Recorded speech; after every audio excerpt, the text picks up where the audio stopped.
kumain ka naman ng dinakdakan. Ulit. Hi, hello, good morning, good afternoon, good evening, matibay student. Of course, welcome mga anak to Matibay Class. Ayan, bago tayo mag-proceed sa module 13 natin, kapatid, gusto ko silang i-congratulate kasi kakatapos lang ng exam nila. Ay, congratulations mga Ayan. anak, na kwento ni Ma'am Tintin na super tataas ang nakuha ng mga iba sa inyo. Ay, hindi ko sinabi lahat, ha? Yes, and actually, kapatid, video yon. So, ang ganda ng mga na-receive kong feedback. Okay. Yan, naki-participate, mga ganito, ganyan, mga strategies na ginamit. Keep it up, mga anak. Ibig sabihin nun mga ma'am, pinapahalagan talaga nila. Yes, and malapit na, sabi ko nga, all of it will be worth it. Okay, malapit na kayo magka first grading, quarter 1 grade. Yes. Okay? Lahat ng pinagpuyatan, mga anak, lahat ng pinanood na YouTube, Lahat ng nagastos sa data, lahat ng pawis, okay, lahat yan magiging worth it. Yes, at yun naman ang gusto namin ni Ma'am Tintin. Okay. So, let's proceed with Module 13, and it is all about determining whether an equation is an identity or a conditional equation. Okay, and that is all about our Module 13. Meron tayong, two objectives. First is, Ay, may pa number 1 doon sa gilid. determine whether an equation is an identity or a conditional. And of course, 02 is to prove other trigonometric identity. So, hindi pa rin pala tayo nakaligtas. Oo, hindi pa tayo tapos sa identity. trigonometric identity. But don't you worry, ma'am, may technique naman tayo. So, madali lang yan, mga anak. Student mo daw yung kapatid niya, sir. Welcome to Pre-Calculus Class Day 13. We are done in learning how to derive the fundamental trigonometric identities and simplify trigonometric equations. In this session, mga anak, you will be able to determine whether an equation is an identity or a conditional equation. Okay? Diba? Ano nga ba tinatawag nating conditional equation versus identity equation? So, pag sinabi nating conditional equation, it is an equation that is not true for all values. Ay. For some values lang siya true. Okay. Example namin, no? Totoo yun. X Yes. plus 3 is equal to 5. Since it is only true for x is equal to 2 and not with any other number, tinatawag siyang conditional. Okay? Yes, kasi pag nag-substitute ka dito sa x ng Ng 2, one, magiging mali na. equal siya sa 5. Okay. Pero other than number 2, hindi na siya magiging Kaya equal. conditional siya. Yes. Okay. And we also have identity equation. When we say identity equation, Ma'am Tintin, it is an equation that is always true whenever both sides of the equation are defined. Okay. Ayan, so example is y squared minus 9y plus 20 is equal to y minus 4 quantity y minus 5. Yes, ma'am. Maski anong ipalit mo dyan sa y na yan, ma'am, magiging equal pa rin siya doon sa right side. Kasi Okay. kung anong sinubstitute mo dito, yun din ang ilalagay mo sa And kabila. from the word identity, whatever be the value of your left side, will Ganun be the din. value of your right side. I'm Kaya sure po siya alam niyo tinawag na yan kasi identity. ginamit na natin yan last nga, maski hindi sa na module Hindi 11. na natin yan i-discuss eh. Pero dahil malaman love na love natin sila. yung mga yan, okay, itutuloy natin ang buhay. And because of that, let's now proceed on our examples. Dubingi na sila. Hello, again. Kanina Ma'am Tintin, discuss natin ang pagkakaiba ni identity and conditional. Sabi natin, when we say identity, okay, both sides of the equation, ano man ang ipalit mo sa x or y or sa variable, mag-equal sila. Yes. Okay? Pero sa conditional, ma'am, okay, magiging true lang yung equation na yon sa isang number. Yes. Okay, let's start. So let's begin with the following examples. Let's try to identify if the given example is under identity or under conditional. Okay, let's start with 3x plus 7 is equal to 1. Okay, ma'am. If we equate this one, alam natin na magiging 3x, okay, is equal to 1. Okay? Ipupunta po natin ang 7 sa other side of the equation. From positive magiging negative 7. Sorry, 7. Okay? So we have now 3x is equal to 1 minus 7 is equal to negative 6. Okay? Si x, kukunin natin si x. Divide both sides Divide both sides by 3. Ang x natin is equal to negative 2. Anong ibig sabihin nito, Ma'am Tintin? Ang ibig sabihin nito, mga anak, magiging equal 1 lang itong equation na ito kapag ang ating x is negative 2. Let's try. So we have 3 times negative 2 plus 7 is equal to 1. Tama, Ma'am Tintin? Yes. 3 times negative 2 is equal to negative 6 plus 7 is equal to 1. Negative 6 plus 7 is equal to 1. Okay, so negative 6 plus 7 is equal to 1 equal to 1. Okay? Tingnan natin ngayon, ma'am. Identity sila, right? Identity sila. Pero, kapag yung x ay papalitan natin ng ibang number, identity pa rin kaya sila. Tingnan Try natin. So, negative 2 yun. Try natin ang 1 lang muna, ma'am. 3 times 1 plus 7, is it equal to 1? Okay, 3 times 1, ma'am? 3. 3.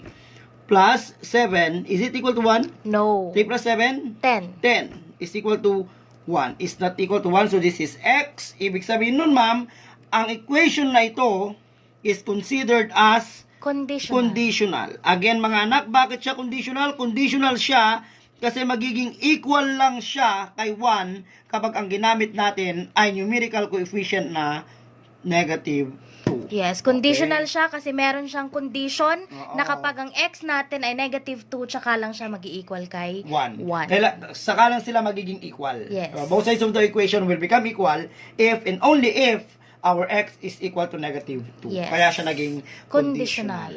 Okay. Okay, let's have example number 2, Ma'am Tintin. We have x squared minus 2x minus 15 is equal to x plus 3 times x minus 5. Kung ako ang isang estudyante, magtatanong ako dyan, Ma'am Tintin. Ang tatanungin ko dyan, Sir Jason, yung question number 1, napakadali kasi kukunin mo lang yung value ni x, isa-substitute mo, malalaman mo kaagad dyan kung conditional or identity. Okay, tama naman siya. Yes. Dito, sir, mahirap yatang kunin ang value ni x. Madali lang. No, lahat ng equation makukuha mo ang value ng X. isang variable.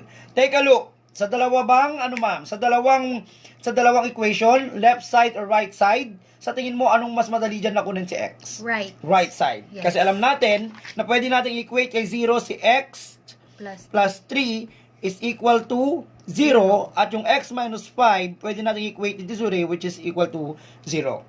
From this, magiging ang x natin is equal to negative 3 kasi ita-transpose natin dito, meron na tayong isang x, okay?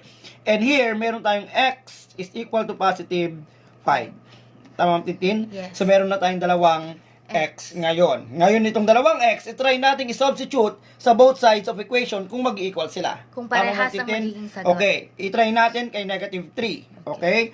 Negative 3 squared minus 2 times negative 3 minus 15 is equal to negative 3 plus 3 times negative 3 minus 5. Again, ang sinusolve natin, tinatry natin is si negative 3. Tama, Ma'am Tintin? Yes. Negative 3 squared is 9. 9. Positive 9. Negative 2 times negative 3 is equal to positive 6 minus 15. Tama, Ma'am Tintin? Yes. Is equal to Oh. negative 3 plus 3, Ma'am Tintin? Cancelled or 0. 0 times negative 3 minus 5 is negative 8. 8.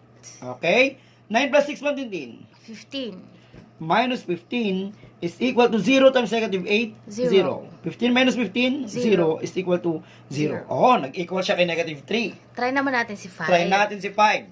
Kapag nag-0 siya kay 5, ibig sabihin, identity ka agad siya. Yes. Why identity? Kasi hindi lamang po siya nag-equal Sa kay iisang isang value. value. Yes. Pwede siyang mag-equal sa 2 at Or- sa lahat ng value. Okay? Yes. Mapa 1, mapa anong negative yan, mapa anong number yan, ibig sabihin mag-equal sila. So, i-try natin kay 5. Ma'am Tintin. We have Positive naman. positive 5. naman 5 squared minus 2 times 2 5. times 5 minus 15 is equal to 5 plus 3 times 5 minus 5. Okay, 5 squared is 25. 25. Minus 10. 10 minus 15. 15 is equal to 8 times 0. times 0. Okay, 25 negative 10, negative 15 is negative 25. 8 times 0 is 0. 25 minus 25 is 0 is equal to 0. Okay, Ayan. ibig sabihin nun, ma'am, equal pa rin sila. Okay? Okay. Maski try nyo dyan sa bahay nyo mga anak, maski palitan mo yung Try x ng ninyo 1, mag-substitute ng ibang palitan numbers. mo ng 3, palitan mo ng kahit na anong number, sa x, mag-i-equal at mag-i-equal sila. Therefore, our number 2 Therefore, our example number 2 is an example of witness. Ay, identity pala. Identity. Okay? Pang Tintin, bigyan mo pa silang ibang example. Yeah. Ayan, for our third example, we have 2x squared plus x is equal to x, quantity 2x plus 1. Kung titignan mo yung example number 3 natin, sabi ni Sir Jason kanina, dapat kunin mo muna si x, tama? Pero kung titignan mo, medyo mahirap kuhanin si x. Pwede yan, ma'am, kapag gagamit tayo ng quadratic formula. Kung gagamitin ng quadratic formula, which is napakahaba at hindi pa naman siya kailangan ngayon. So, what are we going to do is yung power ng trial and error. So, sabi natin kanina, di ba, kapag nag-substitute ka ng kahit anong number at nag-equal ang both sides, ibig sabihin, identity ka agad. So, mag-try tayo ng dalawang number. Ano yung unahin natin, Sir Jason? Mag-suggest Sige, ka. gusto ko ng 5. Kala ko, dalalakyan mo pa. Sige. Okay, try natin yung 5. Kala ko sasabihin mo 27. Try natin sa 5. So, let's substitute. We have 2 times 5 is squared plus 5 is equal to 5 times 2 times 5 plus 1. Okay. Next, 5 squared is? 25. 25 plus 5 is equal to 5. 2 times 5. 10. Plus 1. 11. We have 11. Next, 2 times 5. 50. 2 times 25. 50 plus 5. 55. 55. It is equal to 5 times 11. 55. 55. Wow. Equal. Tama yung una. Let's try naman isa pang number para Gusto ko mapatunayan negative natin. naman. Sige, negative naman. Sige, Let's natin yung ibang number. Mag-suggest ka ulit. Negative 2. Negative 2. Negative 2. Okay, negative 2. Try naman natin. We have 2. Take 2 eh. Negative 2. Negative 2 squared. Okay. Plus negative 2. Ay! O, tingnan mo. Muntik na tayong nag-take 3. Three. Yan yung sinasabi namin. Pag nagkamali ka sa una pa lang, mali na lahat. So, you need to be very careful. Ano yun? Negative 3. Negative Sige, plus 2. negative 2. Negative 2. Pati ako Plus may negative 2 is equal to, x yun. Negative 2. Negative 2. 2 times negative 2. Yan. Ayan. Plus 1. Okay? Next, 2. Negative 2 squared. 4. Sure na. Yung sagot ko kanina, 3. 4. Positive times negative 2. Negative 2. Negative 2 is equal to, unahin natin nga sa loob. Oo, Negative 2. 2 times negative 2. Negative 4. Negative 4 plus 1. Plus Yan. Isa-isa 1. mo papakalaing na ano. Negative, ay 2 times 4. 8, of course. 8 minus 2 is equal to, unahin natin nasa loob. Yes. Negative 2. Negative 4 plus 1. Negative 3. Negative 3. 8 minus 2. 6. 6 is equal to 2 6. times negative 3. 6. 6. Equals Okay, sila. na-prove natin siyang tama. Take note na kapag conditional, sa isang number lang siya mag-equal. Equal. Since dalawa na yung napag-equal natin dito, ibig sabihin yung equation na ito ay Identity. identity. And Okay. number 4, Ma'am Tintin. Ayan, for our fourth example, we have 2x all over 5 is equal to 4. Anong napansin mo, Sir Jason? Una pa lang natingin ko sa equation, Ma'am, masasabi kong pwedeng kunin yung value ng Ayan, x. pwede natin kunin yung x. Alam natin na lahat ng whole number ay merong Denominator of 1. imaginary denominator of 1. So, what are we going to do? I-apply natin ang Cross multiplication. cross multiplication. So, we have 2x times 1. 2x. 2x is equal to 5 times 4. 20. 20. Para makuha natin ang value ni x, divide both sides by 2. 2. X now, cancelled is equal to 10. 10. Since ang nakuha nating x is equal to 10, let's try to substitute it to our original. Tingnan natin kung ang lalabas na sagot is 4. Yes, sige. Okay, so we have 2. Mag-equal sila ko naman. Yes, tingnan natin kung mag-equal sila. Times 10 all over 5 is equal to 4. 2 times 10. 20. 20 all over 5 is equal to 4. 20 divided by 5. 4. 4 is equal to 4. Oh, parang identity yan. Yes, parang identity kasi nag-equal siya kay 10. Let's try to use another number. Magbigay ka, sir, na ibang 1 number. na lang, 1. 1. Try naman natin yung 1 kung mag-equal siya. So, we have 2 times 1 all over 5 is equal to 4. 2 times 1. 2 all over 5 is equal to 4. Can you still simplify 2 all over Was 5? na. Hindi na. Therefore, hindi sila nag-equal. Ano yung ibig sabihin nun? Conditional ka agad. Kung hindi na sila nag-equal sa ibang number, it means our given equation is Conditional kasi mag-equal lang yung equation kapag ang x natin is 10. 10. Okay? I hope clear po yun. Manda ka lang. Meron meron silang pa ba? pasasagutan at i-comment nila ang kanilang sagot sa YouTube. Yes, Okay. sa video mismo. At saka Okay? doon tayo mag-check kung tama ang kanilang comment. Okay. Ayan. At yun ay, pagkatapos mong isolve Yung ang next. dalawa pang proving identities. Oo, Actually, ma'am, naging topic na natin ito. Pero Last syempre, meeting. bigyan pa rin natin sila ng dalawa pa. Oo, baka Napatikim, magulat sila, sabihin nila, Ma'am, ba't bumalik gano'n na lang yung naman, example oo. nyo sa TG namin, sa Ang module dami-dami. namin, ang dami-daming trigonometric identities. identities. Sige, magbigay So, mo tayo try ng natin. dalawa. Okay. Baka sabihin nila, Oo. Gamitin natin yung strategy na ginamit natin before. Mas gusto wherein ko. sine is equal to y, cosine is equal to x, tangent is equal to y all over but x. still, ma'am, huwag natin kalilimutan ang ating mga Trigonometric. identities. Yung, Yes. ano Yung yun, reciprocal. Pythagorean, mga oo. ganon. Magagamit natin yun here. So, let's try it for tan squared theta plus 1 all over tan theta cosecant squared theta is equal to tan. Tignan natin kung mag-i-equal daw siya kay tan. Okay, substitute natin. Ano yung tan natin? We have y all over x. Tama Yes. ba? We have y all over x. Take note is squared.